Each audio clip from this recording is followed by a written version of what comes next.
las bodas de Canaán. Ahora vamos a continuar, hermanos, en Juan, capítulo 2. Hemos leído hasta el versículo 12 y ahora leeremos desde el 13 hasta el final del capítulo. El título de la predicación de hoy se titula Jesús conoce al hombre. Jesús conoce al hombre.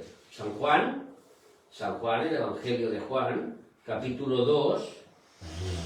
Hemos leído hasta el versículo 12 en la presentación, en la introducción del culto, en el tiempo de lectura, y ahora vamos a leer desde el 13 hasta el 25, porque la predicación de hoy va sobre todo el capítulo en global. ¿Amén? Dice así: estaba cerca la Pascua de los judíos, y subió Jesús a Jerusalén, y halló en el templo a los que vendían bueyes, ovejas y palomas, y a los cambistas allí sentados. Y haciendo un azote de cuerdas, echó fuera del templo a todos, y las ovejas y los bueyes, y esparció las monedas de los cambistas, y volcó las mesas, y dijo a los que vendían palomas: quitad de aquí esto, y no hagáis de la casa de mi padre casa de mercado. Entonces se acordaron sus discípulos que está escrito: el celo de tu casa me consume. Y los judíos respondieron y dijeron: ¿qué señal nos muestras ya que haces esto? Respondió Jesús y les dijo: destruid este templo, y en 3 días lo levantaré. Dijeron luego los judíos: en 46 años fue edificado este templo, y tú en 3 días lo levantarás. Mas él hablaba del templo de su cuerpo.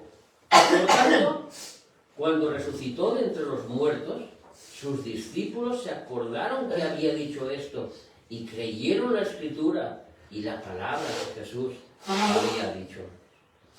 Estando en Jerusalén, en la fiesta de la Pascua, muchos creyeron en su nombre, viendo las señales que hacía. Pero Jesús mismo no se fiaba de ellos, porque conocía a todos, y no tenía necesidad que nadie le diese testimonio del hombre, pues él sabía lo que había en el hombre. Padre, te damos gracias por esta palabra que acabamos de leer y por esta predicación que vamos a predicar. Te pido, Padre, que tu Santo Espíritu ponga palabras en mi boca adecuadas, que quites todo estorbo del enemigo, Señor, porque la predicación de tu palabra no es solo solemne, sino que es lo más importante que nos puede pasar, escuchar tu palabra. Porque a través del oír, un alma se puede salvar. Y así, Señor, te pedimos de que tengamos unos corazones abiertos, de que tengamos unos corazones entendidos para escuchar tu palabra y poder estar apercibidos de lo que tú nos vas a hablar en la tarde de hoy, Señor. Que seamos como esa buena tierra donde cayó la semilla y la semilla dio fruto a 100 y a 1000, Señor, con perseverancia. Así te lo pedimos. En el nombre de Jesús. Amén. Amén. Bueno, aquí estamos. Quien no está constipado tiene la gripe. Y quien no tiene mucha tos. Y quien no tiene resfriado. Gloria a Dios. Amén. En este relato hemos visto 3 historias totalmente diferentes. 1, las bodas de Canaán. 2, la purificación del templo por Jesús. Y luego Jesús reconociendo que conoce.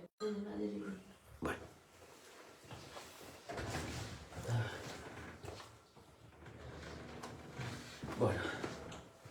Amén. No es manera la hermana esta. No puedo hacer nada. Bueno, de esas 3 historias que el apóstol Juan nos narra en este segundo capítulo, vamos a aprender pues, importantes enseñanzas que nos van a acompañar en el día a día. Primero que todo, vemos como Jesús asiste a una boda de unos familiares o de unos amigos muy íntimos de la familia, porque están invitados él, su madre, sus hermanos, los discípulos, toda la familia al completo.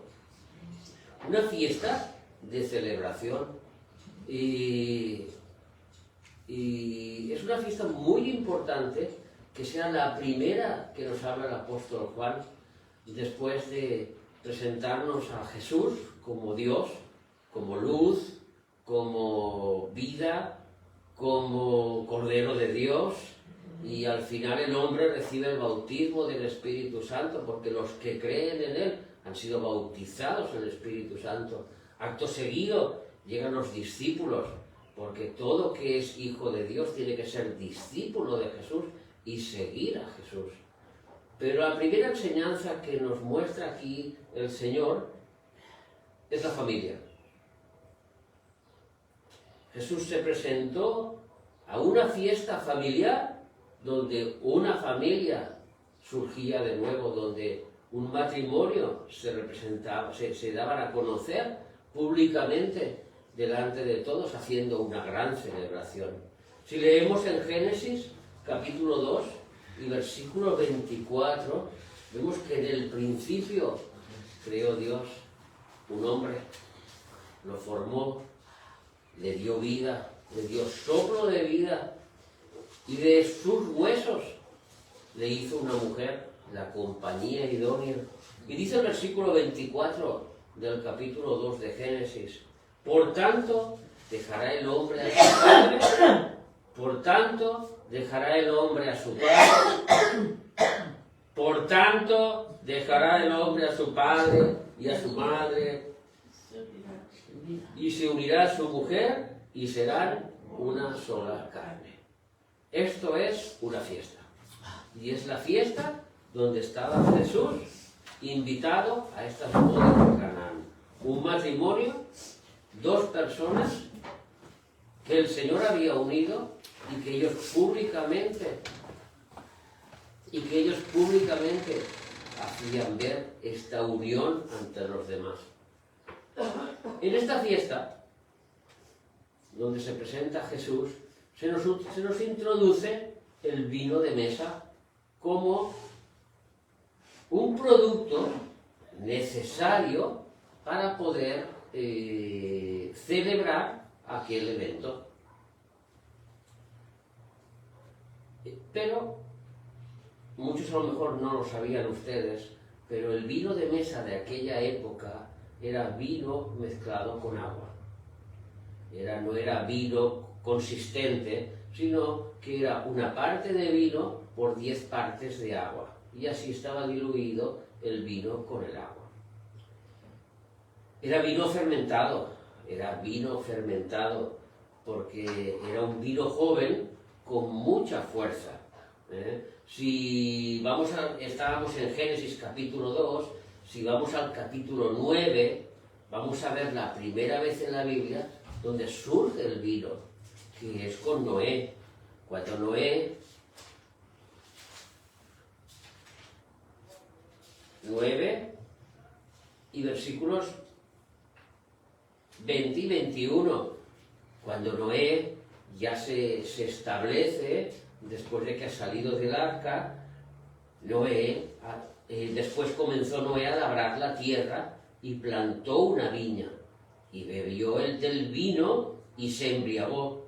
Por eso sabemos que el vino joven es fuerte en alcohol, porque tan pronto lo bebió Noé, pues se embriagó y estaba descubierto en medio de su tienda. De tal manera se embriagó que había perdido hasta sus ropajes, hasta su ropa.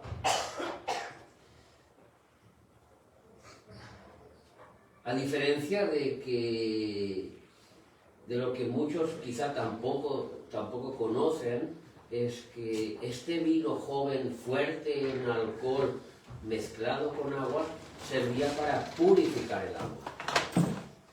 Hoy en día nosotros tenemos las plantas de potabilizadoras, perdón, no me salió la palabra, las plantas potabilizadoras, donde se le añade cloro, se le añaden ciertas sustancias al agua y la purifica y la limpia de lo que son parásitos y otras cosas.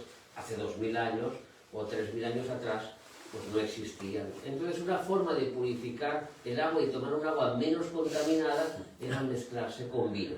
Por eso esa mezcla entendemos que es una mezcla, es un vino muy aguado, muy suave, ¿de acuerdo? Según hemos visto en el relato, lo damos a entender porque los mismos mayordomos le dicen al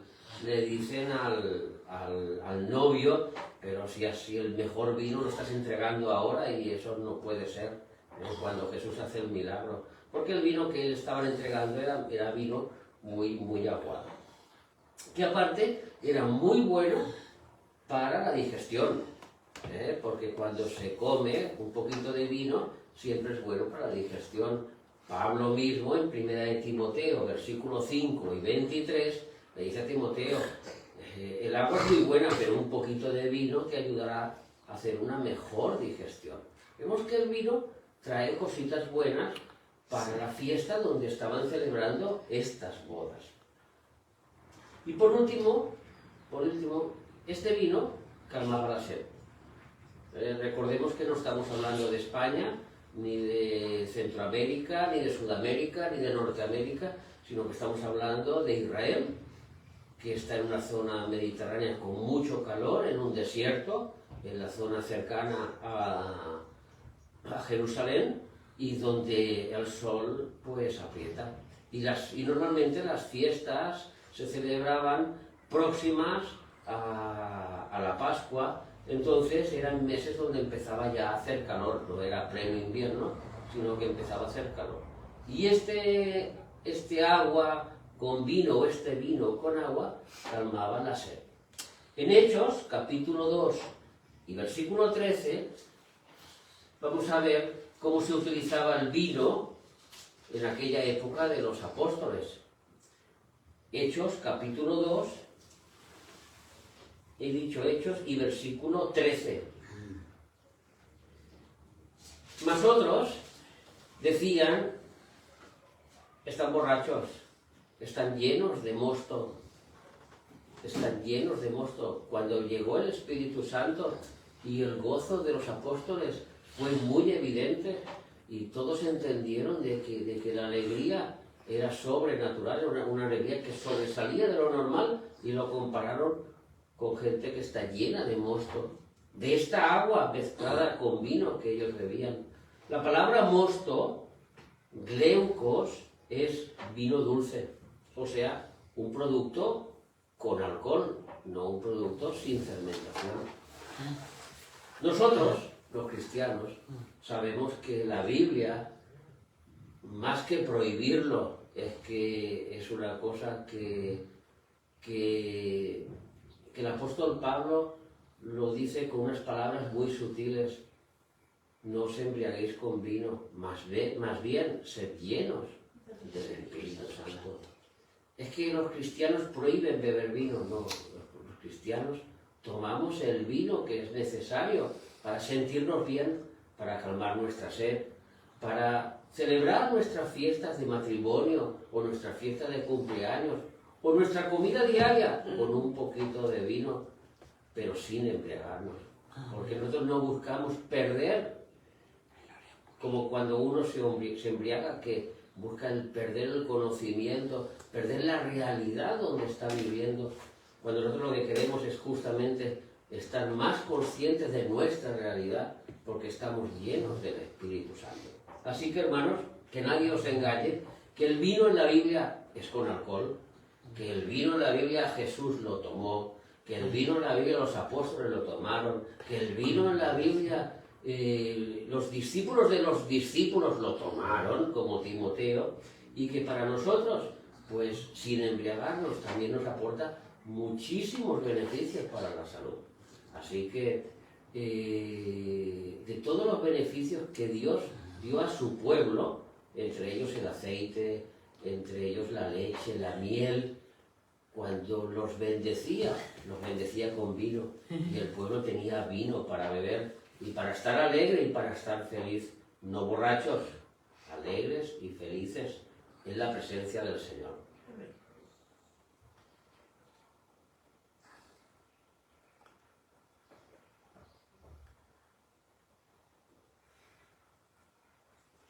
Pero aquí ¿no os ha llamado la atención las palabras secas que tuvo Jesús con su madre? ¿Qué tienes conmigo, mujer? Sí. Aún no ha venido mi hora. Vaya. Miras que su madre le dice, Jesús, mira, hay este problema, el novio se ha quedado sin vino. El novio está avergonzado, ha montado su boda y aunque estaba diluido con agua, los invitados han venido con tanta sed, han bebido tanto, que se ha acabado el vino, algo que no era normal que ocurriese en unas bodas. Y María se acerca con esa actitud a Jesús. Sí. Y Jesús de una forma tajante le dice, ¿qué tienes conmigo, mujer? Aún no ha venido mi hora. Para nosotros nos suena muy tajante, porque esto viene de una traducción hebrea de hace 2000 años a nuestra época de hoy en día, con nuestro castellano y nuestra forma de hablar. Pero hay precedentes en la Biblia de unas conversaciones similares que no son tan agresivas, ni que dan a entender de que Jesús estaba enfadado con su madre o que hubiera un desacuerdo entre ellos. En Jueces, capítulo 11 y versículo 12, y en 2 de Samuel, capítulo 16 y versículo 10, se utiliza la misma frase, ¿qué tienes conmigo? Lo de mujer se tradujo mujer como podía haber dicho señora, señorita, en vez de decirle madre, dijo, ¿qué tiene usted conmigo, señora? Una traducción más suave. Lo que pasa es que el traductor lo tradujo, ¿qué tienes conmigo, mujer? Aún no ha venido mi hora. Aquí Jesús estaba haciendo referencia claramente al día de su muerte, Sí. donde este vino, Sí. nosotros lo tomamos cada mes Ya sangre. en la Santa Cena, donde este vino representa la sangre de nuestro amado Jesús derramada en la cruz del Calvario. Porque el vino en la Biblia hace referencia a dos cosas muy importantes. Uno, la sangre de Cristo. Y dos, la bendición del Evangelio. Porque el vino es una bendición en referencia a la bendición del Evangelio. Cuando uno recibe la bendición del Evangelio es para recibir la vida nueva, para recibir el nuevo nacimiento. Así, cuando Jesús le quiere decir a su madre, ¿qué tienes conmigo?, le estaba diciendo, tú me hablas de vino y yo estoy hablando de sangre. Tú me hablas de este vino que falta y yo hablo del vino que tomaré antes de partir de este mundo. Yo hablo de esta bendición que un día llegará, pero que todavía no ha venido mi hora. Entonces, si entendemos bien el contexto de cómo Jesús lo habló, vemos que la conversación no fue tan abrupta, sino que María estaba hablando del vino de aquel momento y Jesús le quería hacer ver de que el verdadero vino era su sangre cuando se derramara en la cruz del Calvario. Sí. Qué importante, ¿no?, que en toda esta historia de las bodas del Cordero podemos sacar una conclusión, que Jesús vio la necesidad. Vio la necesidad de un joven que se había predispuesto y que había dispuesto la ocasión para casarse con una mujer, de formar una familia. Y en aquel momento le llega el momento de la vergüenza en que sus invitados se quedan sin vino. Para nosotros, pues bueno, que tenemos vino al alcance en el supermercado, aquí y allá, pues sería tan fácil como decirle a alguien que fuera a comprarlo. Pero hace 2000 años no era tan sencilla la cosa. El novio quedaba en vergüenza y quedaba marcado quedaba marcado casi por todo el pueblo, porque esta persona no había hecho las cosas correctas. Sin embargo, Jesús no miró su fallo, sino que tapó la vergüenza de él haciendo y creando vino.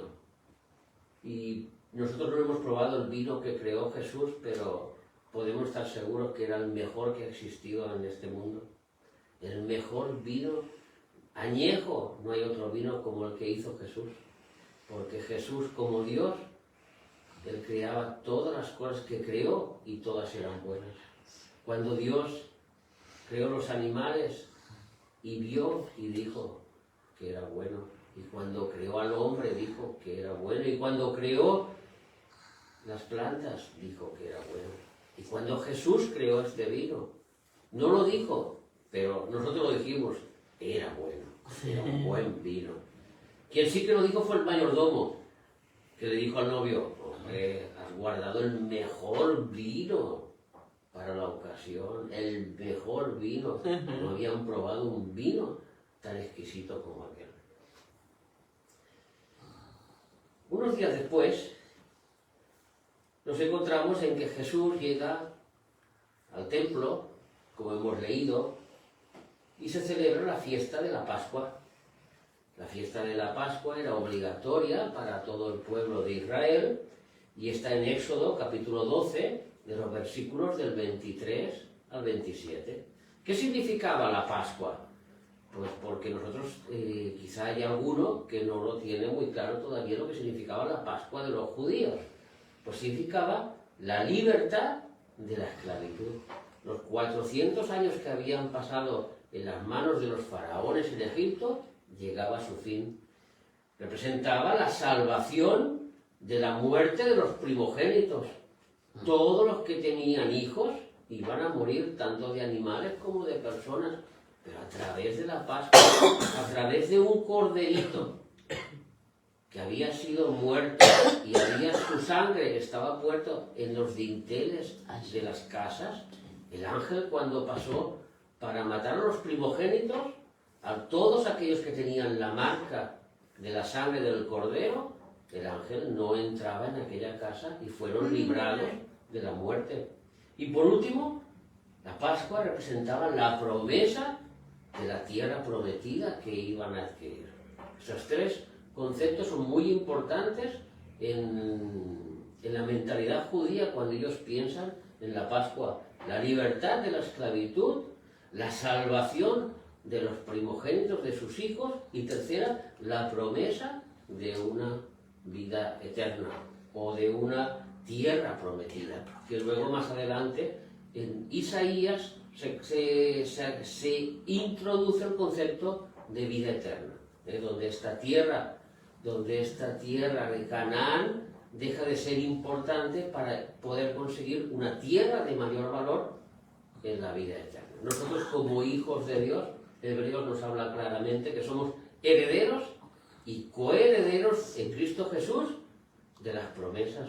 ¿Y cuáles son las promesas? La vida eterna, la tierra prometida que tendremos más allá cuando dejaremos este mundo. El pueblo, en aquella época, es obligatorio a todos los mayores de 12 años ir a visitar el templo en la Pascua. Entonces es una de las fiestas más importantes que tienen los judíos. Vemos que la primera fiesta que nos introduce el apóstol Juan es la familia, el servicio a la familia, las bodas, la fiesta de la familia, para introducirnos la fiesta eclesiástica, para introducirnos a los hermanos en la fe, para introducirnos a lo que es la iglesia. Estos son los conceptos básicos de la Biblia que nos van marcando capítulo por capítulo, versículo a versículo, y que nunca tenemos que perderlos de vista. El primer ministerio es el hogar, el segundo ministerio será la iglesia, pero el primer ministerio siempre es el hogar. Sabemos que por desconocimiento o incluso por muchos pastores de querer hacer mercadería con el pueblo de Dios, pone al ministerio de la iglesia por delante de la familia, pero Dios nunca hizo esto. Dios empezó con una familia que fue Abraham y de allí realizó un pueblo y se creó un pueblo y se creó una iglesia pero todo empezó en una familia. Y aquí el apóstol Juan empieza con una familia, en unas bodas, y después continúa con un templo, con las cosas que vienen de Dios, pero primero fue la familia, donde Jesús les dio el lugar adecuado que les tenían que dar. Ahora, en este templo, Jesús también les dará el lugar adecuado que tiene que tener cada uno. Hemos dicho que todos los jóvenes a partir de 12 años en adelante están obligados a viajar a Jerusalén a visitar el templo. Esto está en Éxodo, capítulo 23, y versículos del 14 al 17. Allí, ¿qué se encuentra Jesús? Cuando va a entrar en el templo, exactamente en el atrio de los gentiles, o sea, en el lugar donde los gentiles podían llegar a adorar a Dios sin introducirse más adentro. Recordemos que el templo está dividido en diferentes facetas. Tenemos la primera área, que es la de los gentiles, la segunda área, que es la del pueblo por sangre merecedor de poder entrar en el templo, que es el atrio de los judíos. Después tenemos el lugar santo, donde entran los sacerdotes. Y por último, tenemos el lugar santísimo, donde está la misma presencia de Dios, con el arca del pacto, que es donde el sacerdote solo una vez al año, y después de haber hecho expiación por sus pecados, podía entrar en aquel lugar santísimo, que es la misma presencia de Dios. Entonces vemos como este escalonado, que es tan importante, y que Jesús lo derrumbó todo en la cruz del Calvario, cuando ahora todos, gentiles, judíos, pobres, ricos, tienen acceso no solo al atrio de los gentiles o al atrio de los judíos, ni siquiera al lugar santo, sino que ahora tenemos lugar y tenemos el derecho de presentarnos en el lugar santísimo, delante del mismo trono de Dios. Acordaos del versículo de Hebreos: acerquémonos pues confiadamente. ¿Por qué dice confiadamente?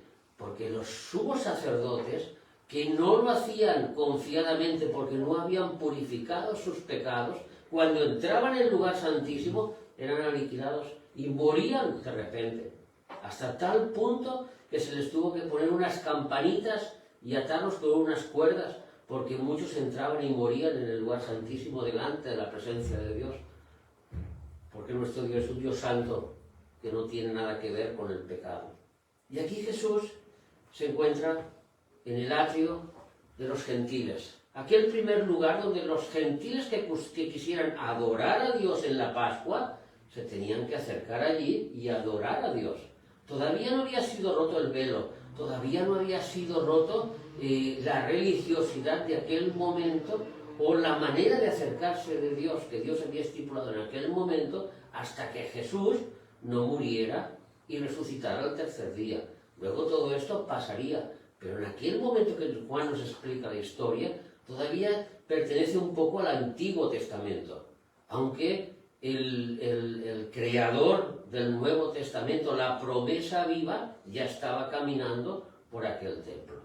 Y nos encontramos que Jesús entra y se encuentra pues todos los mercaderes, pues todas las ovejas, como decía aquí, las palomas, los bueyes y los cambistas que cambiaban las monedas, porque claro, hablamos de hace 2000 años, donde las monedas no son como hoy en día, no era el euro o era el dólar o era el yen, sino que eran monedas de plata, eran monedas de oro, eran monedas de bronce, y todas no tenían el mismo valor, porque no era la misma aleación creada, el bronce que se hacía en las ciudades de Tirso o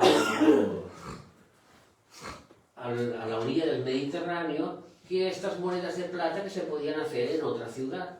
Entonces, los sacerdotes habían estipulado que las monedas que se utilizaban dentro del templo tenían que ser las fabricadas en Tiro, en la ciudad de Tiro, a orillas del Mediterráneo. Entonces estaban los cambistas, porque eran los profesionales, que ellos cambiaban las monedas, y uno le traía monedas del Imperio Romano y se lo cambiaba por esas monedas de plata y hacían sus negocios. Esto es básicamente un poquito de historia, para que entendamos cuando habla aquí de campistas y de todos los que vendían bueyes, ovejas y palomas, y estaban en el atrio de los gentiles. Realmente era necesario que estuvieran. Realmente era necesario que estuvieran. Nosotros no nos podemos imaginar hace 2000 años que un viaje de una semana caminando, uno se trajera la oveja debajo del brazo. Muchas llegaban muertas o se trajera el buey. Lo más factible era llegar al templo y poder comprarlo para ofrecerlo en la ofrenda que se tenía que ofrecer. Lo que aquí hay una cosa que el Señor Jesús nos ha enseñado, que estos vendedores, estos cambistas, nos muestran la decadencia espiritual del pueblo de Israel. En Mateo, el mismo acontecimiento, Jesús les llama cueva de ladrones. A los mismos cambistas, a los mismos mercaderes, les dice: vosotros habéis hecho una cueva de ladrones. Mateo, versículo 21, capítulo 21 y versículo 13, todo lo conocemos de memoria. Habéis hecho de mi casa una cueva de ladrones. ¿Dónde radica el problema? En la venta de estos animales, en el cambio de la moneda o en el corazón humano. Y ahí es donde nos damos cuenta que todo radica en el corazón humano. Cómo el corazón humano es el responsable de que las cosas sean de mal uso. ¿Dónde radica el pecado con el vino? Sino en el corazón humano. Cuando uno utiliza el vino como manera de evadirse de la realidad cotidiana. ¿Cómo engaña el corazón humano cuando unos cambistas, su trabajo es necesario, pero sin embargo su corazón está centrado en ganar dinero, en obtener ganancias, no en beneficio a nuestro Dios, en hacer un servicio al prójimo, ganándose su dinero, como es evidente, como es normal, porque la misma Biblia nos dice que el obrero es digno de su trabajo. Pero aquí Jesús estaba sacando lo que ellos se merecían. Ellos se merecían unos azotes, se merecían que los echaran fuera, porque lo único que estaban haciendo era de la casa del Señor hacer una cueva de ladrones. Destruid ese templo, les dice Jesús. Ellos, de la forma natural, entienden que está hablando del templo físico. Jesús está hablando del mejor templo que ha habido, que hay, y que nadie puede recibir mejor que este. El templo de Jesús, que es su cuerpo, es un templo, es un sacerdote y es una ofrenda. Los tres en uno. Todo lo que se realizaba dentro del templo lo encontramos en Jesús. Por eso el apóstol Pablo, cuando a los que recibieron a Jesús y les dio el derecho de ser hechos hijos de Dios, a estos que han recibido el sello del Espíritu Santo, ahora son templos vivientes del Espíritu Santo, como ese templo de Jesús. Y al recibir a Jesús, recibimos el templo completo, Recibimos al sacerdote que intercede por nosotros entre Dios y nosotros. Es la obra del sacerdote. El sacerdote no hace otra cosa que es pedir y rogar al Padre por lo que el Hijo le estaba suplicando. Por eso entraban al lugar santo y al lugar santísimo. Ofrecer aquella ofrenda. Jesús es aquella ofrenda. Es aquel cordero que sin pecado se ofrecía por los pecados de uno. Aquel que tenía que morir en mi lugar. Este es el mismo del mismo sacerdote y el mismo templo. Y este es Jesús. Amén. Y Jesús, por último, nos dice que Jesús conoce a todos los hombres. Sí. Muchos creyeron en su nombre. Muchos.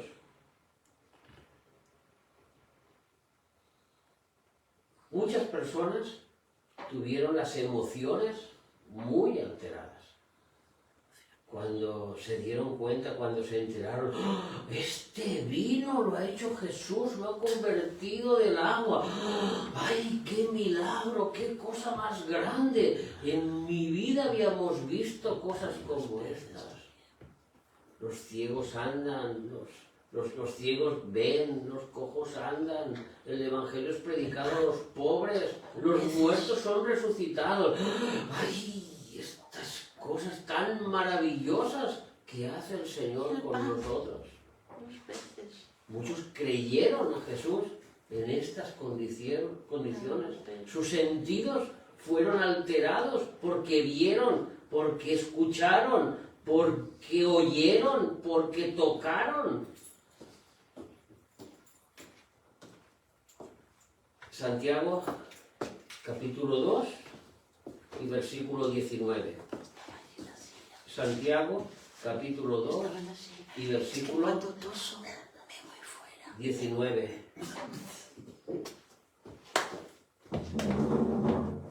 ¿Tú crees en Dios? Sí. Bien haces. También los demonios creen y ciegos. No haces nada extraordinario. Yo creo en Dios. No haces nada extraordinario. Es que yo vi como aquel vino se convirtió. ¡Ay, Señor! Y aquel cojo caminó. ¡Ay, Señor! Y aquel ciego que... ¡Ay, Señor! ¿Haces bien en creer? Jesús creyó. Muchos creyeron en su nombre. Sus emociones fueron alteradas completamente, como nos pasaría a nosotros si viéramos las maravillas que ellos han visto. Bueno, sí. Pero creyeron sin obediencia. En Lucas, capítulo 21, en capítulo 16 y versículo 31, Jesús nos cuenta la historia de un joven, de un rico y de un pobre llamado Lázaro. Y en el último versículo de esta historia que todos conocemos, en que el joven muere, el rico muere y se encuentra delante del padre Abraham, y las palabras que le dice el rico a Abraham es: Padre Abraham, envía a Lázaro que resucita de los muertos y que se presente delante de mi familia, que son todos unos hipócritas, que no se van a arrepentir, que están guiados por sus emociones y no les interesa el Evangelio ni les interesa la palabra de Dios. Ellos simplemente son religiosos. Padre Abraham, ves y que preséntalos delante de ellos, que Lázaro vaya. Y cuando ellos verán que se ha resucitado de los muertos, es que es imposible que no se conviertan en aquel momento, es imposible que no se arrepientan, porque, ¡ay! Es que Lázaro, que estaba muerto, y ha resucitado. Mas Abraham le dijo: si no oyen a Moisés y a los profetas, tampoco se persuadirán, aunque alguno se levante de los muertos. Ningún milagro cambia a ninguna persona. Altera las emociones cambia el momento, te hace pensar en los momentos, digamos, que estás viviendo, pero tu vida no ha entrado en la fe que Dios espera de un hijo de Dios. Jesús conoce a los hombres. Muchos creyeron en su nombre. Muchos creyeron de esta forma incorrecta, a través del emocionalismo. La palabra que se nos dice aquí, mas Abraham le dijo, si no oyen, la palabra oír en hebreo, en griego, es la palabra akowo, que significa oír para obedecer. Oír para obedecer. Si no oyen a Moisés y a los profetas, ¿para qué? Para obedecer lo que Moisés escribió en los 10 mandamientos. Y los profetas, ¿qué es lo que predicaron los profetas? Si pudiéramos sintetizarlo en una palabra, ¿qué predicó Isaías, o Ezequiel, o Daniel, o Amós, o Oseas, que predicaron? Pues la palabra que ellos predicaron fue arrepentimiento, única y exclusivamente. Ellos fueron a hablar de los pecados que había y de que esa persona que estaba pecando necesitaba arrepentirse. Entonces, cuando el viejo Abraham, el padre Abraham, le dice al rico, es que ellos tienen que oír y obedecer, pero eso no lo van a hacer aunque se levante, aunque sus emociones sean trastocadas, como les pasaba a todos aquellos que estaban delante de Jesús. Y muchos creyeron en su nombre, muchísimos, viendo las señales que hacía. Pero Jesús mismo no se fiaba de ellos. ¿Cuántos dicen, yo creo en el Señor Jesús, pero vivo a mi manera? Yo creo en el Señor Jesús, pero hago lo que yo quiero. ¿Cuántos dicen, yo creo en el Señor Jesús, pero viven en pecado? Llegará el día en que el Señor vendrá como ladrón en la noche y los habrá cogido como ladrón en la noche, porque no están velando ni orando de ser dignos de escapar de las cosas que van a venir. Jesús conoce lo que hay en el corazón del hombre. ¿Y tú, mi hermano, sabes lo que hay en el corazón del hombre? Pues la Biblia lo dice claro. Vamos a Jeremías, capítulo 17 y versículo 9. Jeremías 17 y versículo 9. Engañoso, falso, mentiroso es el corazón más que todas las cosas. ¿Y quién más? Y perverso. Ese es tu corazón, hermano. Ese es mi corazón. Ese es el corazón humano. Hubo un hombre que el corazón se lo hizo Dios. Se llamaba Adán. No fue engendrado por mujer, sino que Dios mismo lo formó con sus manos y le dio el soplo de vida. Y tendríamos que decir que hombre más perfecto. Este sí que es el héroe de los héroes. Sin embargo, su corazón lo engañó. Y desobedeció a Dios por obedecer a una mujer. Y su mujer y su corazón lo engañó. Él no se lo imaginaba, que su corazón lo iba a engañar, su propio corazón. Por eso, cuando Jesús dijo que muchos creyeron en su nombre, realmente era gente como hoy en día que creen en Jesús. Es que yo creo en Jesús de todo mi corazón, es que yo creo en Jesús. Pero cuando les dices, ven a la iglesia, congrégate, como dice la palabra del Señor, no dejando de congregaros. No, eso no es para mí, no, eso es para otros.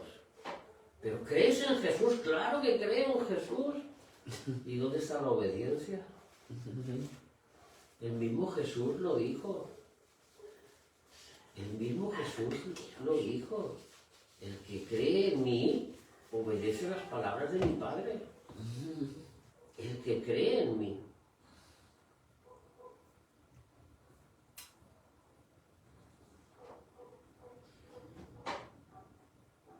Un novio en vergüenza delante de sus invitados. ¿Qué le había pasado? Era jactancioso. No hace falta gastar tanto dinero, tendré bastante. Altivo, imprudente. No, le echaremos más agua al vino. No pasa nada, no hace falta comprar más vino. Tenemos bastante para las bodas. Celebró sus bodas sin medir lo que le venía por delante y quedó en vergüenza. Unos mercaderes deshonestos, con pensamientos de rapiña y amor al dinero sobre todas las cosas. A mí no me importa por quién tú vas a ofrecer tu pecado, si es tu hijo o tu mujer. A mí me pagas, o si no, aquí no hay nada que hacer. Ni misericordia ni bondad, solo rapiña y amor al dinero. Haciendo negocios con la fe. Unos sacerdotes que le piden señal a Jesús cuando tienen delante al Creador de la vida. Aquel Dios que dice Juan y engañoso, que los engañó a cada uno de ellos. Del corazón humano surgen muchas cosas. Hay listas y listas. Mateo 15 y versículo 19, por ejemplo. Porque del corazón salen los malos pensamientos, los homicidios, los adulterios, las fornicaciones, los hurtos, los falsos testimonios, las blasfemias. Romanos, capítulo 1. Para hacer cosas que no convienen, estando atestados de injusticia, fornicación, perversidad, avaricia, maldad, llenos de envidia, homicidios, contiendas, engaños, malignidades, murmuradores, detractores, aborrecedores de Dios, injuriosos, soberbios, altivos, inventores de malos, desobedientes a los padres, necios, desleales, sin afecto natural, implacables, sin misericordia. Gálatas, capítulo 5, versículo 19.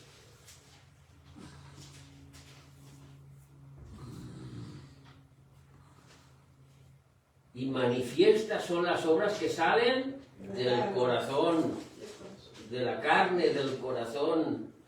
Adulterio, fornicación, inmundicia, lascivia, idolatría, hechicerías, enemistades, pleitos, celos, iras, contiendas, disensiones, herejías, envidias, homicidios, borracheras, orgías y cosas semejantes a estas. Primera de Corintios. Y Pablo les dice, y esto erais vosotros. Esto que acabamos de leer era nuestro corazón. De todos nosotros, los hijos de Dios.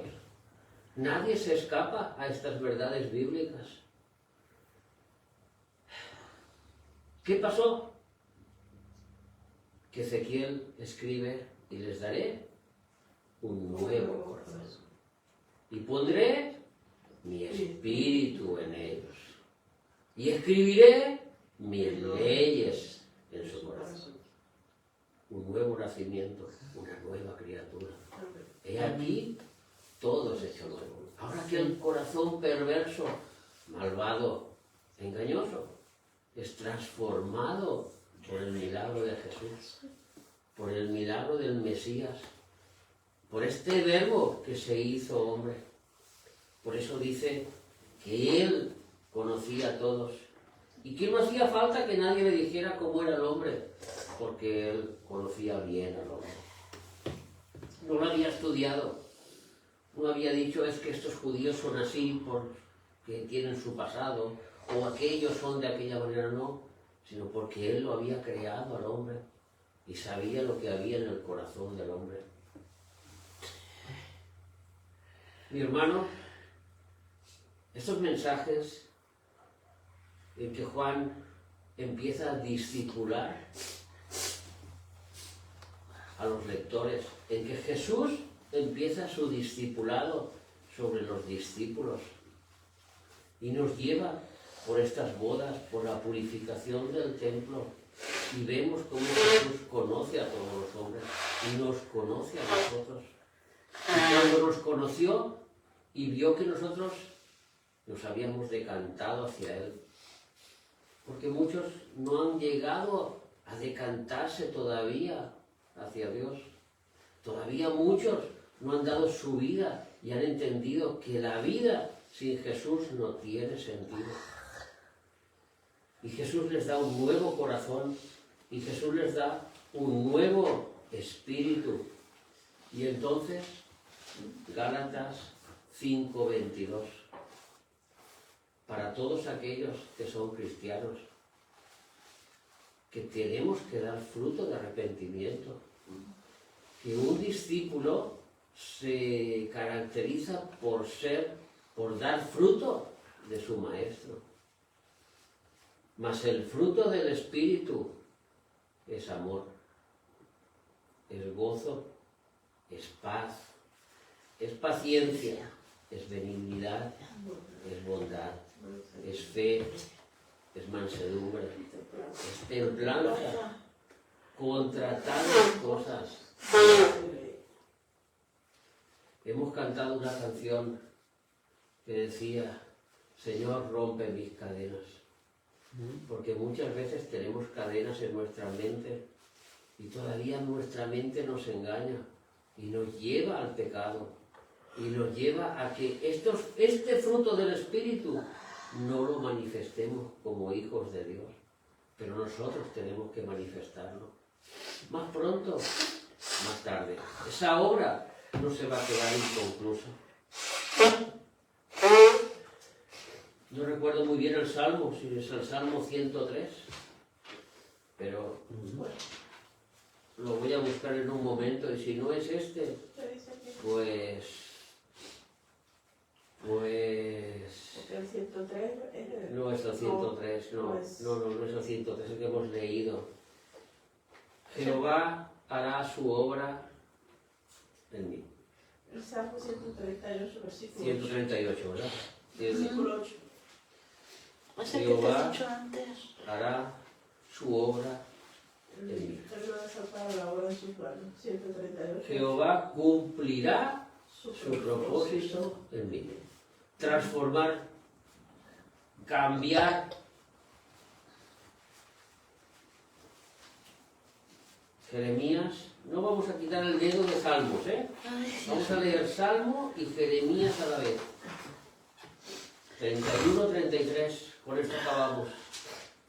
Jeremías 31, 33.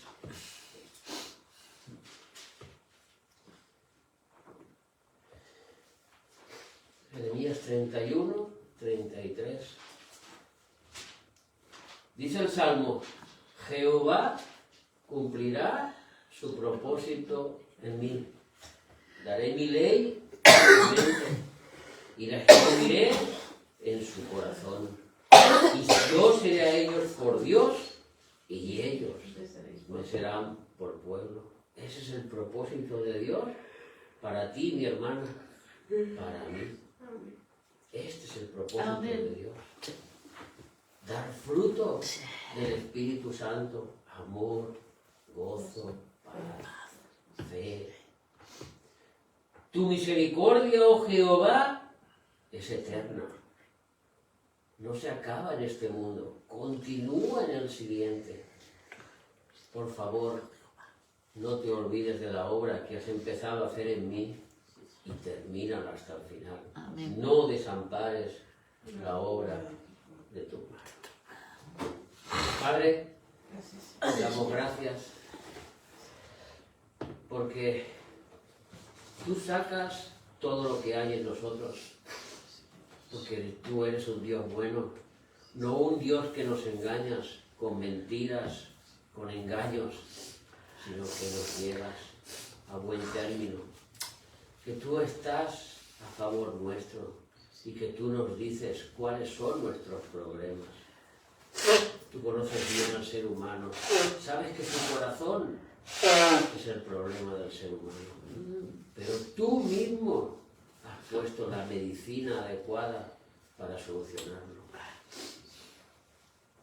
Tú mismo has curado nuestras heridas, porque tú te entregaste para que fuésemos sanos y salvos. Como hemos leído en el versículo que hemos memorizado esta semana, sáname, oh Jehová, y seré sano. Sálvame y seré salvo, porque tú eres mi alabanza. Amén. Amén, Señor. Y tú, amigo que me escuchas, hermano que me escuchas, que no tienes la certeza de que tu corazón sigue siendo aún de piedra, que no ha sido transformado, es el momento de arrepentirse.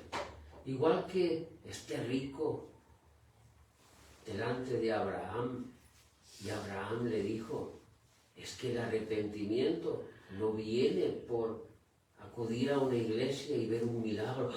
¡Ay, el agua se convirtió en vino! ¡Ay, aquel cojo que caminaba! Sino que la conversión empieza con el arrepentimiento y la obediencia. Padre, así, mi querido amigo, mi querido oyente, mi querido hermano, hoy es día de arrepentimiento. Dicen Hebreos que si hoy escuches su voz, no endurezcas tu corazón. No vaya a ser que no haya un mañana, no vaya a ser que no haya un después. Repite conmigo esta oración y empieza a caminar como una nueva criatura. Padre nuestro, sé que soy un pecador. Me arrepiento de mi manera de vivir, de mis pecados. Yo confiaba en mis fuerzas, yo confiaba en mi sabiduría, pero me di cuenta que estaba equivocado. Ahora he conocido a Jesús, que dio su vida por mí, para limpiarme de todos mis pecados. Y lo acepto a Jesús en mi corazón como mi Señor, para obedecerlo, y como mi Salvador, que me salva de esta condición humana. Y prometo seguirlo todos los días de mi vida. En el nombre de Jesús. Amén. Amén. Amén. Hermanos, estamos viviendo momentos difíciles, estamos viviendo momentos conclusos de la civilización humana. Estamos viviendo el momento que se aproxima, que nuestros hermanos esperaron durante tantos años, la segunda venida de Cristo. Hoy está mucho más cerca, tan cerca que es casi palpable. Hoy es día de poner nuestra cara hacia Jesús. Él nos conoce. Hoy es la hora de quitarnos la hipocresía, de quitarnos las falsedades que hayan podido haber dentro de nosotros y de cara descubierta hablarle a Jesús y decirle: Jesús, quiero consagrar mi vida hacia ti. Sé que no me vas a dejar en vergüenza, igual que no lo hiciste con aquel novio, no lo permitiste. Él tuvo el fallo, pero tú lo restauraste. Yo viví en una vida de fallos, pero tú me restauras, tú me cambias, tú me transformas, Jesús. Ese eres tú. Como aquellos cambistas, de aquellos mercaderes que tenían su vista en el dinero y no en la misericordia de Dios. Nosotros sabemos que las misericordias de Dios son nuevas cada día, que Él es el que nos provee, que Él es el que está con nosotros. Hoy es tiempo de santificación, de santificar nuestras vidas.